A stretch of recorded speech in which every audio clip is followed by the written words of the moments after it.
Us live now to our reporter Aarti Narsee, who's at the Western Cape High Court. Aarti, of course, we've come a long way in this case. We've heard gruesome details of what happened. Take us through it. Well, of course, Henri van Breda being found guilty of murdering his parents, his brother, and attempted murder of his sister. Judge Siraj Desai essentially not believing the story that Henri van Breda presented to the court, that is an axed intruder attacked the family with an axe and managed to escape without leaving any trace on the Desai estate. And also that second theory that a possible second murder weapon might have been used was not accepted by the court. And we know that there was a huge delay between the time that the family was attacked and then when Henri van Breda called the ambulance, and Judge Siraj Desai saying that his behavior was quite strange and unemotional, given that he chose not to spend those last dying moments with his family members and rather chose to smoke a cigarette and call his girlfriend and then only call emergency services. So the state has called for the harshest penalty for Henri van Breda. They call for life sentences, multiple life sentences, and they've also called, Shahan, for a life sentence for the attempted murder of Marley, saying that Marley van Breda survived by a mere miracle and not because Henri van Breda chose to keep her alive or because he tried to help her. Let's take a listen to what the state had to say with regards to sentencing. We're coming back again on the 5th of June.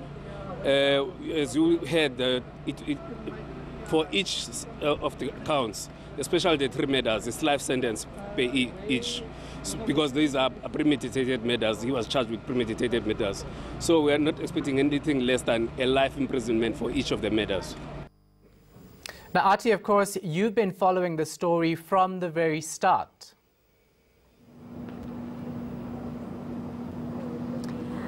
Yes, it's been over 70 days in this courtroom, Shahan, and as Judge Siraj Desai said that this case needed to come to an end.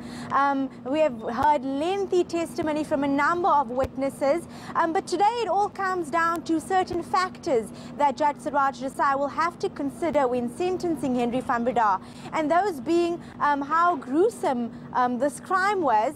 Secondly, his personal circumstances.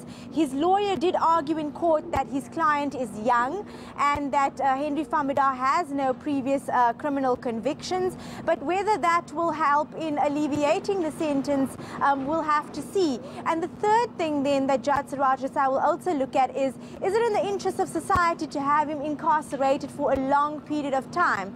And then also the fact that Judge Siraj Desai found that this murders were premeditated will have a huge bearing on the sentence. The judge essentially saying that Henri van Breda planned these murders. He had to plan to get the axe to attack the family and then also wait for them to be asleep and attack them in a position where they were defenseless and unable to protect themselves.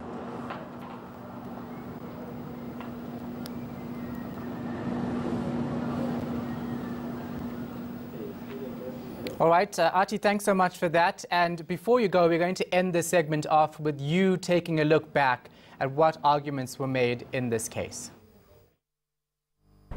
The tragedy begins at the Desai estate in Stellenbosch. It's alleged an axe-wielding intruder attacks the van Breda family in the early hours on the 27th January 2015. Later that morning, the bodies of Martin van Breda, his wife Teresa, and their eldest son Rudy were discovered. There are only 2 survivors.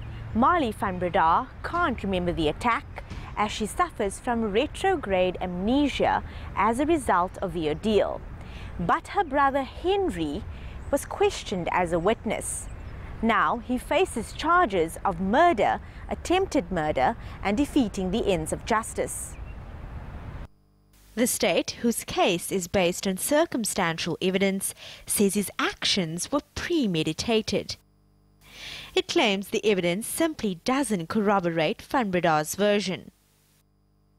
The state claims there was no unknown DNA on the scene.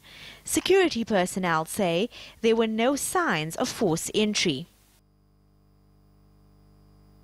Two state experts say Van Breda's wounds were superficial and self-inflicted.